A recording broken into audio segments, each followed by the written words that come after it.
今年上大上光的满月，红叫做超级腊月，会伫台湾时间今仔暗时出现。日本、印度、越南到耶路撒冷拢看会到超级腊月。也毋过虽然叫做腊月，毋是讲月娘是蓝色的，是共一个月出现第二届满月意思。后一届的超级腊月就要等到2032年才会出现咯。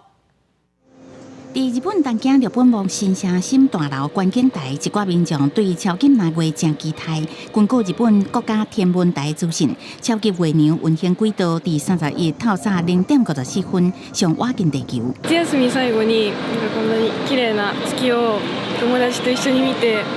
楽しい思い出を作ることができてすごい嬉しいです。到伫印度，则伫月球南极登陆一礼拜后，30位地球这边伫新德里望向月球，看到上大粒上光的超级腊月。越南河内有一寡民眾組織做伙看超級臘月畏水明星懸，伊看起來比一般的滿月大7%，mà còn較光。ngay ở như kiểu mình với tay đến là đã chạm tới rồi mà sao thật to và khác。 所講的臘月唔是月球變藍色，是指同一月份出現第二屆滿月。 The moon's orbit around the Earth is not perfectly circular, it's an ellipse. So sometimes the moon will be slightly closer to the Earth than other points.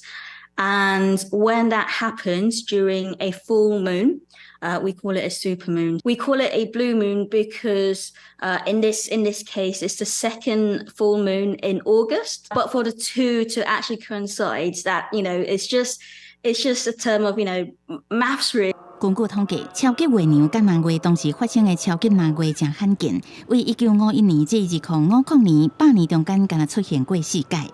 公司新聞黃雲玲編譯。